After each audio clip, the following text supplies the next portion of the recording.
Hoje nós vamos falar sobre uma decisão do STF que analisou se o Estado tem ou não responsabilidade por indenizar uma vítima, por indenizar a família de uma vítima decorrente de uma bala perdida durante uma operação militar. Então essa pessoa estava na sua residência e durante essa operação ela foi atingida por uma bala perdida. E a discussão é, o Estado tem o dever de indenizar? Porque nesse caso não foi conclusiva a perícia, não foi identificado se a bala foi decorrente de uma arma do exército ou eventualmente dos traficantes.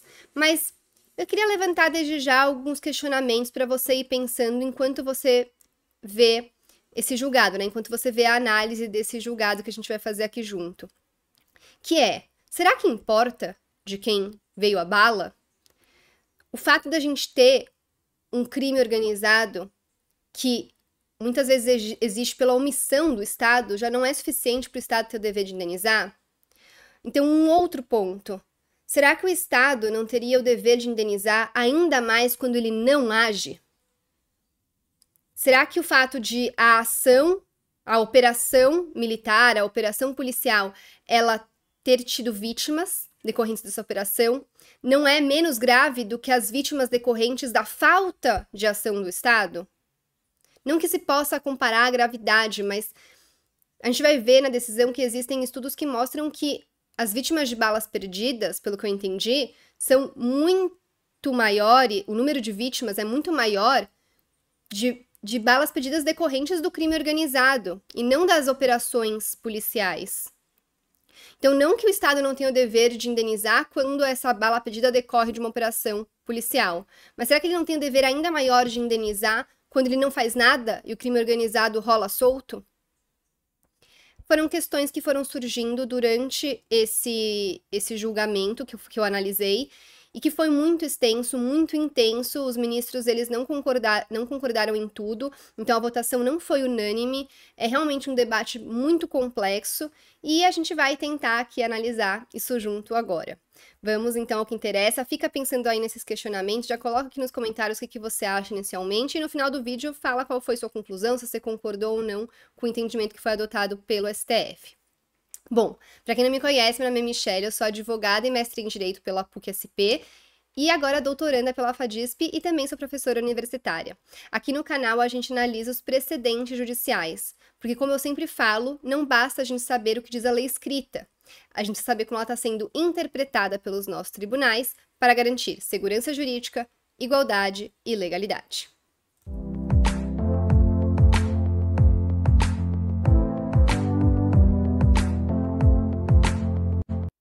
Antes de a gente começar a análise dessa decisão, não se esqueça de se inscrever no canal, dar o seu like nesse vídeo, compartilhar o canal e esse vídeo com outras pessoas. Esse engajamento é muito importante para mim. É só dessa maneira que eu consigo atingir mais pessoas e consigo continuar produzindo esse conteúdo que é de extrema relevância. Então, se você não curtiu ainda o vídeo, dá um cliquezinho, não custa nada, e compartilha esse vídeo com outras pessoas. E se você ainda não é inscrito, se inscreva, falta muito pouco pra gente atingir os 1000 inscritos. Pelo menos na data que eu tô gravando, a gente ainda não atingiu. Espero que até esse vídeo sair, a gente já tenha atingido, mas conto com a sua colaboração e agradeço muito desde já. Bom, então vamos ao que interessa. Esse caso, como eu adiantei, ele chegou no STF em decorrência de uma pessoa que veio a óbito por conta de uma bala perdida, uma situação muito triste. E ela estava na sua residência, então assim, ela nem foi negligência dela que ela estava na rua, ela estava dentro da sua casa e foi atingida e veio a óbito durante, então, essa troca de tiros entre traficantes de drogas e a força de pacificação do exército. E aí, em primeira e segunda instância, o Estado foi inocentado, não foi condenado a indenizar os familiares dessa pessoa que faleceu em decorrência disso, que entraram com a ação indenizatória, que queriam ser indenizados. E o Estado não foi condenado. Foi entendido que pelo fato da perícia ter sido inconclusiva quanto à origem do disparo, o Estado não poderia ser responsabilizado. Ou seja, o entendimento que estava sendo adotado era, se não se chega à conclusão de que o disparo realmente veio do exército, não tem como condenar o Estado. Agora, se tivesse comprovação de que o disparo veio do exército, aí o Estado teria que ser condenado. Será que isso é o mais relevante? Me parece que não. Vamos ver aqui como foram os votos dos ministros. Então, o ministro relator, ele vai começar o seu voto trazendo um histórico da violação generalizada dos direitos humanos nas operações policiais. Ele vai trazer muitos dados que mostram como que a gente tem muitos falecimentos em operações policiais que muitas vezes podem ser que muitas vezes pode ser decorrente de uma negligência dessas operações, mas também tem vezes que pode ser por um motivo de força maior, por algo que era imprevisível ou inevitável. Mas ele vai trazer alguns dados aqui, vai falar do número alarmante de pessoas vitimadas em razão de ações policiais, o que pode ser constatado nos dados divulgados no Anuário Brasileiro de Segurança Pública de 2022. E, enfim, vai trazer alguns números e vai falar que em São Paulo, e aí esse é um ponto interessante, teve uma redução em 2022 de 30% do número de vítimas decorrentes de ação policial, o que decorreria em grande medida em decorrência das mudanças institucionais pelos quais vem passando a Polícia Militar desde meados de 2020, que culminaram com a adoção de câmeras corporais nas fardas dos policiais. Então esse é um debate bem interessante também. Será que os policiais devem usar câmeras ou não? Tem bastante debate sobre isso, eu acho bem interessante. Mais um ponto aí para você pensar. Qual que é a sua opinião? Deixar aqui nos comentários. O ministro ele vai trazer também, inclusive, a responsabilização internacional do Brasil em decorrência de operações policiais. Vai trazer um caso de 1994 e 1995, que ocorreu na favela Nova Brasília, que o Brasil ele foi submetido a um processo devido a 26 homicídios e 3 casos de violência sexual que decorreram durante 2 incursões policiais. Vai trazer então essa condenação e vai chegar à conclusão de que mesmo com essa condenação, o Estado continua sendo omisso, porque mesmo depois de tudo isso, não foram implementadas políticas com o fim de redução da letalidade advinda das ações policiais. Então, na verdade, não que não se mostrou, mas essas políticas ou se mostraram ineficientes ou elas também foram inexistentes, não ocorreram. Enfim, aí ele vai trazer também uma relação com uma ADPF, que foi movida pelo Partido Socialista Brasileiro, a fim de que fossem reconhecidas e sanadas o que entende serem graves lesões a preceitos fundamentais da Constituição praticadas pelo Estado do Rio de Janeiro na elaboração e implementação de sua política de segurança pública, notadamente no que tange à excessiva e crescente letalidade da atuação policial. E ele vai falar que nessa ADPF foram determinadas algumas medidas que continuam também não sendo adotadas pelo Estado, e que por isso, enfim, continuam tendo muitas vítimas de balas perdidas, e que um quadro tão complexo de violações não atinge apenas a população, mas também os próprios policiais, que também estão com as suas vidas em risco todos os dias.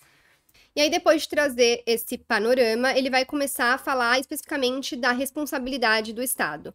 Porque o Estado, ele tem uma responsabilidade civil objetiva que está prevista no artigo 36, parágrafo 7º da Constituição Federal, salvo engano, que traz a teoria do risco administrativo, que também já foi reconhecido pelo STJ em diversos casos, inclusive eu já analisei alguns deles aqui, vou deixar na descrição do vídeo, vai aparecer aqui em cima também, por exemplo, esse tema 362, da responsabilidade civil do Estado por ato praticado por preso foragido. Nesse caso, a responsabilidade do Estado foi afastada, porque naquela situação específica que chegou no STF, o preso foragido, ele praticou um crime depois de muito tempo que ele tinha fugido da prisão. E aí, pelo entendimento do STF, o fato de não ter sido um crime cometido imediatamente após a fuga seria uma excludente do nexo de causalidade. Não me pareceu um argumento tão forte, porque, de novo, eu trago essa questão da omissão do Estado. O Estado não cumpre o papel de proteger a população, de garantir a segurança pública, e aí as pessoas são vítimas de crimes por conta dessa omissão.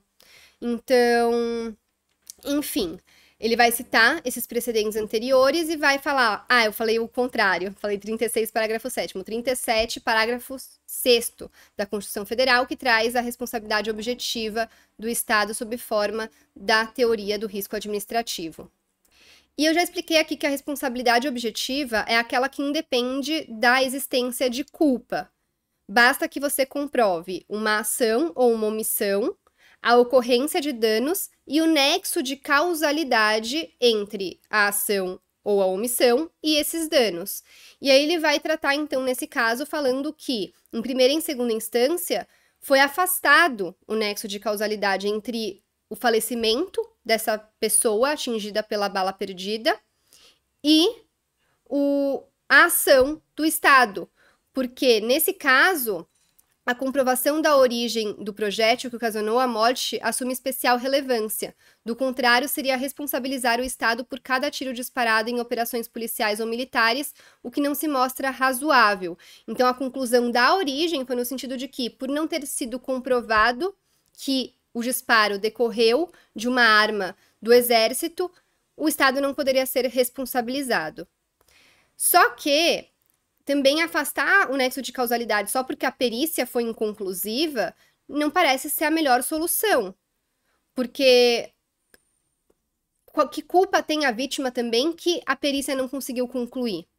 Então, teria que ter um outro motivo para afastar o nexo de causalidade que, num primeiro momento, decorre dessa responsabilidade objetiva e parece ser um nexo causal da operação policial, que se aí o ministro até vai falar mais na frente do voto dele, que se a operação policial não tivesse ocorrido, a operação militar não tivesse ocorrido, a pessoa não teria falecido.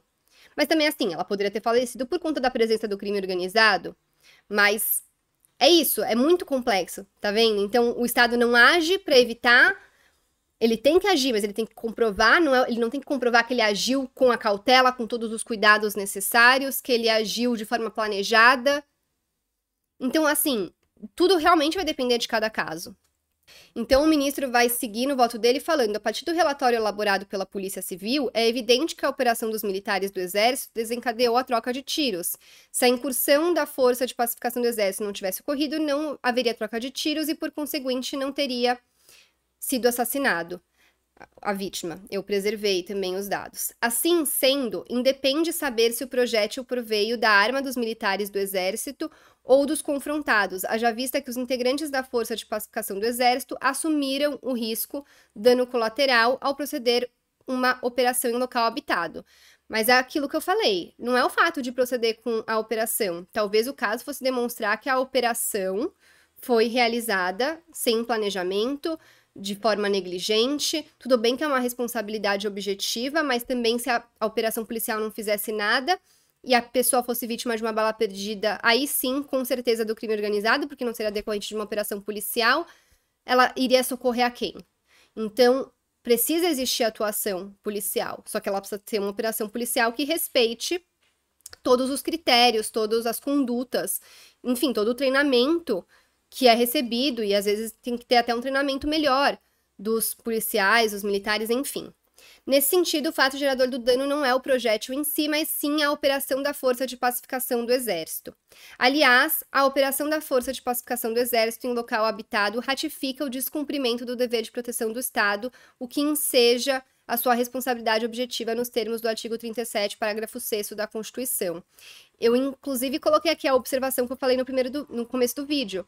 Deveria ter responsabilidade o Estado por todo o falecimento decorrente da omissão do Estado em proteger os cidadãos dos bandidos, do crime organizado? Talvez ainda mais. A omissão é ainda mais grave, a meu ver. O ministro relator vai fazer a ressalva de que, mesmo diante desse cenário de que a operação ocorreu, o Estado poderia comprovar a interrupção do nexo de causalidade, porque ele poderia comprovar, por exemplo, um fato exclusivo da vítima, ou seja, a própria vítima foi negligente, o que não é o caso nesse caso, porque ela estava dentro da sua casa. Seria a negligência da vítima se ela soubesse que está tendo uma operação policial e ela saísse no meio da rua. Mas nesse caso, ela estava dentro da sua residência. Se o Estado comprovasse um caso fortuito ou um caso de força maior ou fato exclusivo de terceiro, que o próprio STJ, já analisei um outro precedente de caso de fraude bancária, o que não tem nada a ver nesse aspecto com a gravidade desse caso que a gente está analisando, mas que o STJ define o que é um fato de força maior ou exclusivo de terceiro, que seria o fortuito externo, que é justamente aquilo que é inevitável e imprevisível. Então, por exemplo, se o Estado comprovasse que a operação policial, ela tinha que acontecer, porque a gente não pode permitir o crime organizado, e que todos os cuidados foram tomados, tudo foi feito da forma que devia ser feito, e o que aconteceu foi de fato uma fatalidade que não tinha como ser evitada, infelizmente, lógico, aí poderia provar a quebra do nexo de causalidade. Então, veja, não é bem a perícia falar se saiu ou não o disparo da arma do exército ou não, se foi do traficantes ou não. E sim saber se a operação foi feita adequadamente, porque mesmo que tivesse sido o disparo de uma arma dos traficantes, se esse disparo da bala perdida acabou sendo ocasionado por conta de uma operação inadequada, que não foi planejada, que foi feita com negligência, ainda existiria o nexo de causalidade entre a ação indevida e inadequada do Estado e o falecimento dessa vítima. Concorda? Então, essa questão da perícia de se saiu da arma ou não, não é o mais importante. Até porque também se provasse, se a perícia fosse conclusiva de que saiu da arma do policial, também o Estado poderia provar, ó, saiu da arma do policial, mas numa situação completamente excepcional, que tudo que o policial podia ter feito foi feito, e mesmo assim isso aconteceu, por conta do crime organizado. Mas aí a gente chega na questão problemática, que é, por que o crime organizado está lá em primeiro lugar? Que decorre de uma omissão do Estado. Então, é extremamente complexo esse assunto, esse caso. Diante disso, o ministro vai continuar falando que caberia à União provar a exclusão do nexo causal, o qual seria então presumido, em razão da vítima ter sido atingida durante uma operação da Força de Pacificação do Exército, ato que deu causa ao dano. E será que também não seria presumido se fosse uma bala perdida decorrente do crime organizado num momento que não tivesse operação policial, tendo em vista justamente a omissão? Enfim, eu vou trazendo esse ponto porque realmente é algo que eu acho que a gente tem que refletir. Para que se pudesse excluir a responsabilidade estatal, seria imprescindível, portanto, a comprovação de força maior, caso fortuito, fato exclusivo da vítima ou de terceiro, como já ressaltei. E aí foi com base nisso, então, que o relator chegou à conclusão de que o recurso extraordinário tinha que ser provido para julgar procedente os pedidos formulados na inicial e condenar a União. O Estado do Rio de Janeiro depois foi tirado, porque, enfim, é uma outra questão que eu não vou entrar no mérito, o mais importante é esse ponto da responsabilidade civil. E então o Estado foi condenado a pagar 200 mil para cada um dos pais e 100 mil para o irmão da vítima dessa bala perdida. Só que, como eu falei, o julgamento não foi unânime. Então a gente teve depois votos divergentes e a discussão ela foi mais intensa e acabou até depois lá no final dos ministros tendo um debate presencial e cada um deles tentando chegar num ponto em comum. Um dos votos divergentes foi do ministro André Mendonça. Ele vai começar o voto dele falando: o presente feito visa a fixação da tese de repercussão geral, tema 1237, para solucionar a questão relativa à responsabilidade civil do Estado por vítima alvejada em operações policiais ou militares em comunidades, nas hipóteses em que a perícia não é capaz de apontar a origem do disparo. E aí eu, de novo, faço a pergunta: e se a perícia determinasse que a origem foi do traficante? E mesmo que a perícia também falasse que foi da arma do militar? Isso mudaria? De novo, eu não acho que esse seja o principal ponto. Mas, enfim, o ministro André Mendonça vai trazer muito dos pontos que eu falei da questão de que o Estado precisa agir. O Estado também não pode ficar omisso diante do crime organizado. Então ele vai começar falando, ele vai continuar falando aqui. Considerando que a responsabilidade do Estado esculpida no artigo 37, parágrafo 6º da Constituição, está baseada na modalidade objetiva do risco administrativo, para cujo reconhecimento basta a demonstração da ação, do resultado danoso e da relação causal entre eles, sobreleva inicialmente pontuar os valores jurídicos em cotejo. Em razão da delicada realidade da segurança pública no país, mais ou menos periclitante em determinadas regiões, temos, de um lado, a latente insegurança dos cidadãos jurisdicionados pela ausência da atuação estatal, e, de outro, a incolumidade das pessoas gerada pela presença do Estado em situações de conflitos com criminosos. É um problema, né? Nas duas situações as pessoas estão correndo risco.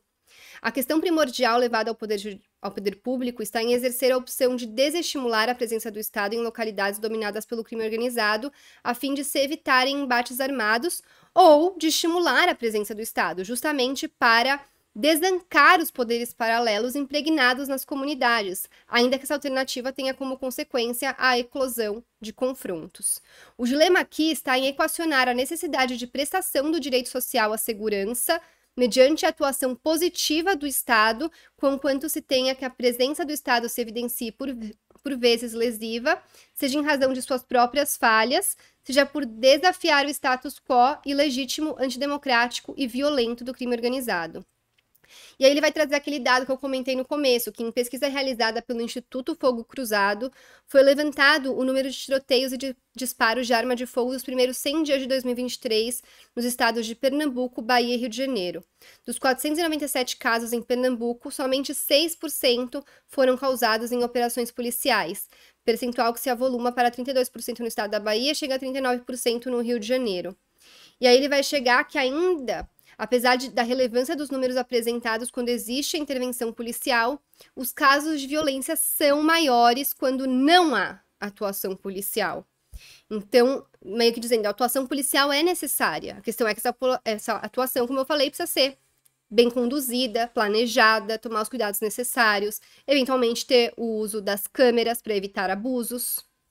E aí ele vai dizer que ele se afilia ao entendimento de que a presença das forças de segurança pública é mais desejável do que a sua omissão, não havendo razão para que o poder judiciário, nesse ensejo, fomente a sua inércia. Então ele está basicamente falando, ó, condenar o Estado em toda e qualquer situação, como ele se sempre ele fosse responsável em operações policiais pelo falecimento de pessoas em decorrência dessas situações de embate, seria desestimular a atuação e falar, ó, melhor que você fique quieto, fique omisso.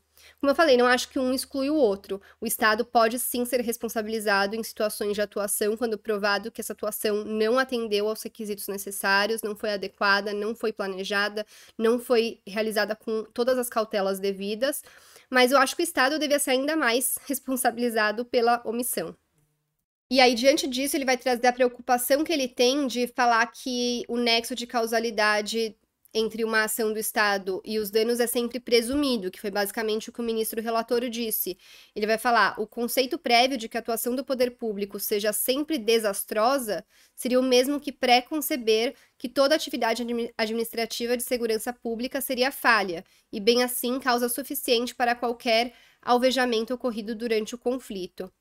E ele vai falar que dos fatos trazidos no acórdão recorrido da origem desse caso que deu origem a esse precedente, consta a situação diversa, pois da análise do inquérito policial, verifica-se que o tiroteio não foi deflagrado por ação dos militares da Força de Pacificação.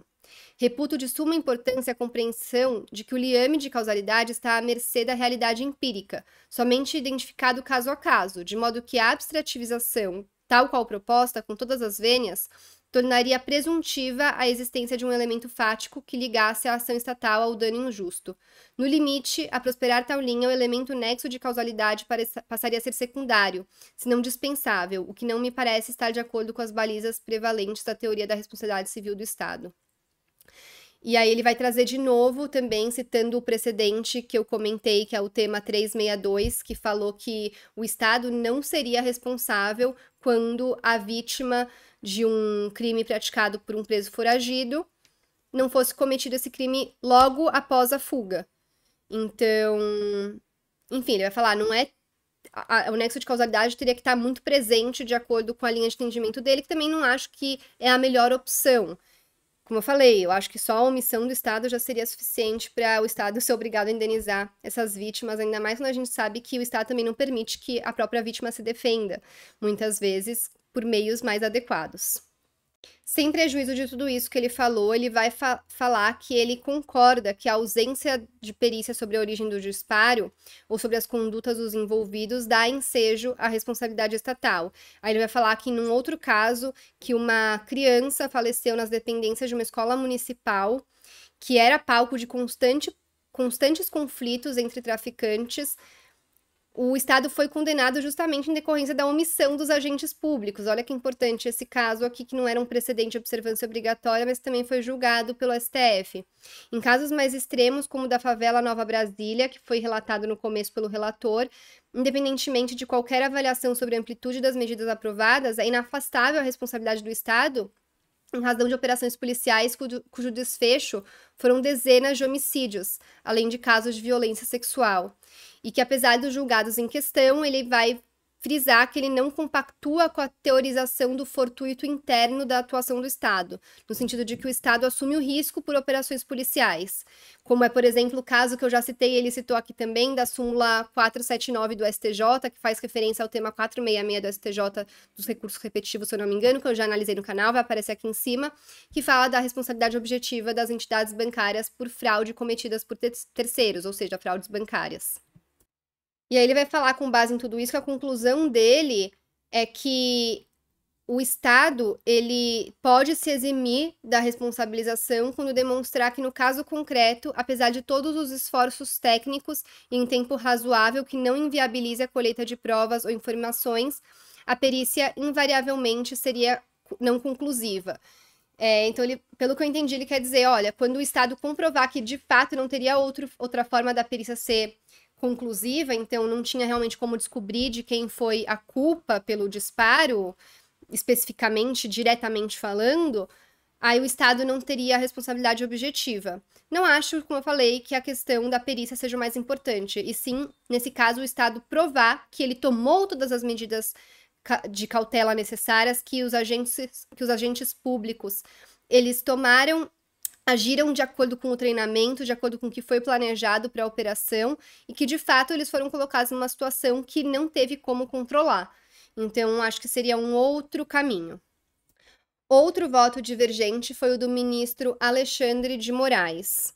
Ele basicamente vai dizer que não ficou demonstrado uma falta de cuidado dos policiais nesse caso. Então, ele vai dizer, nesse caso, havia um confronto entre os militares e os traficantes. Situação diferente ocorre quando a polícia persegue um bandido em via pública e, mesmo assim, decide fazer disparos com arma de fogo sem se atentar para o dever jurídico específico de cuidado e proteção, assumindo o risco de atingir os transeuntes. Então, ele vai falar, olha, era uma situação que foi uma operação planejada tem riscos a ela inerentes, mas não foi por uma negligência, não foi por uma falta de cuidado, foi por um motivo de força maior, é basicamente o que ele está falando. O que é diferente de quando o policial age de forma negligente e não planejada. E ele vai falar justamente isso, é evidente que as operações policiais devem ser planejadas e estruturadas com rigor. Ocorre que as forças militares não têm como atuar na repressão do crime organizado sem adentrar nas comunidades, onde o imponderável estará sempre presente, por mais bem estruturada que seja a missão. Aí ele está partindo de um pressuposto que se presume que a operação foi bem estruturada. Talvez seja o caso do Estado provar que realmente a operação foi adequada, que tudo foi feito corretamente, dentro do treinamento, do que foi planejado, enfim. Ele vai falar, é uma situação realmente muito complexa. Como presumir que os militares tinham condições de evitar a ocorrência do dano se, em meio a um confronto armado, as forças militares sequer conseguem identificar todos os locais a partir dos quais estão sendo atacados pelos bandidos? A situação é dramática, pois trata-se de verdadeira guerra urbana, onde não raro as vítimas também são os policiais. E ele finaliza falando que, se não for entendido dessa maneira, estaria se adotando a tese de responsabilidade integral do Estado, que não foi a opção da Constituição Federal, que adota a teoria do risco administrativo, e essa teoria da responsabilidade integral só é admitida nos casos de dano nuclear. Aí teve um outro voto que foi mais de acordo com a linha do relator, na qual o ministro vai falar que, em casos como o presente, afastada a culpa exclusiva da vítima que estava em sua residência, caberia ao ente federativo demonstrar alguma excludente de responsabilidade para além do mero argumento da perícia inconclusiva. Foi o que eu falei, eu acho que teria que ir por essa linha mesmo. Caberia ao Estado, no específico contexto vertido nestes autos, trazer elementos que, em acréscimo ao aludido laudo, pudessem demonstrar o rompimento do nexo de causalidade, a exemplo de planejamento eficaz e controlado da operação e adoção de cautelas no sentido da estrita necessidade do uso de força letal, como ponderado na jurisprudência internacional pré-citada, que ele citou também para dar embasamento para o voto dele. Eu acho que esse ponto tá perfeito. Eu acho que para afastar o nexo de causalidade teria que demonstrar justamente isso. E também muito importante o que ele traz aqui, falando que a mera natureza inconclusiva de perícia sobre a origem do projétil por si só não é suficiente para afastar a responsabilidade civil do Estado em hipóteses de operações policiais como a tratada nestes autos. Não cabe imputar aos autores, familiares da vítima, o ônus de comprovar que o projétil partiu de arma de agente estatal. Evidente que não, e como eu falei também, se partiu ou não da arma de agente estatal, ou se partiu dos traficantes, não é o ponto mais importante, porque mesmo que tivesse partido dos traficantes, se a operação não foi planejada corretamente, também seria um nexo causal entre a operação e o fato de ter saído do traficante. O falecimento da vítima também seria uma responsabilidade do Estado, porque seria decorrente de uma ação, de uma operação mal planejada, ou não planejada, ou que foi planejada, mas não foi conduzida como foi planejada, enfim. É o Estado que detém a capacidade institucional e técnica, além do dever legal, de agir de forma eficiente na tutela da segurança pública e com respeito à integridade física dos cidadãos. E aí, depois de toda essa discussão, que foi intensa, e eu tentei trazer as partes mais relevantes, por maioria, o STF entendeu que a União tinha, sim, responsabilidade objetiva nesse caso, porque ela não trouxe elementos a afastar o nexo de causalidade, então ela foi condenada ao pagamento de indenização para a família da pessoa que faleceu. E, como sempre nesses casos de precedentes vinculantes, precedentes qualificados, foi fixada a seguinte tese. Na verdade, foi uma tese dividida em 3 pontos.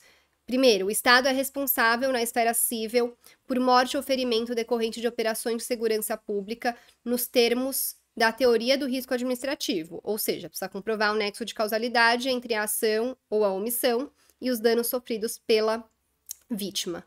É ônus probatório do ente federativo demonstrar eventuais excludentes de responsabilidade civil. E 3, a perícia inconclusiva sobre a origem do disparo fatal durante operações policiais e militares não é suficiente por si só para afastar a responsabilidade civil do Estado por constituir elemento indiciário. Bom, gente, esse então foi o precedente que a gente analisou hoje. Como vocês viram, é um tema muito complexo, é um tema cabuloso mesmo e que a gente precisa se debruçar mais sobre ele porque é algo que a gente convive diariamente, né? E muitas pessoas sofrem por conta da falta de segurança pública que a gente tem. A solução é não fazer operações policiais? Não, não é essa a solução, né? A gente não pode permitir que o crime organizado fique solto. A gente precisa combater, mas precisa ter formas de combater. E a responsabilidade civil do Estado é objetiva, mas tem situações que ele pode comprovar a inexistência do nexo de causalidade. De novo, deixo aqui a reflexão para existência de um nexo de causalidade diante da omissão. A omissão, para mim, como eu falei, acho que é a situação mais grave, porque é o Estado realmente não fazendo nada para evitar que pessoas sejam vítimas do crime. Então, é isso. Acho que vale a pena aqui você colocar os seus comentários, suas opiniões, se você concordou com o resultado, se não, com qual ministro você concordou mais nos votos que a gente analisou. A íntegra desse acórdão, que tem mais de 100 páginas, tá aqui na descrição do vídeo, então quem quiser, eu sempre convido a ler a íntegra do acórdão, para você ver também outros pontos que podem te chamar a atenção. Eu tento trazer um resumo com as partes principais, que eu acho que resumem bem tudo que foi discutido, mas é muito importante que você também, se quiser e se puder, leia a íntegra do acórdão e forme a sua própria opinião, para a gente começar esse debate, que, como vocês viram, não é nada simples, não é nada básico, é bem complexo. Então, de novo, convido vocês a deixarem aqui seus comentários, suas opiniões, suas dúvidas, e de novo peço para que você curta esse vídeo, se inscreva no canal se você ainda não está inscrito, e compartilhe o canal e esse vídeo com outras pessoas para que a gente consiga atingir mais pessoas e continuar produzindo esse conteúdo, que é muito importante, inclusive para a gente conseguir fiscalizar a coerência nas decisões judiciais. Tá bom? Então, muito obrigada pela atenção e até a próxima.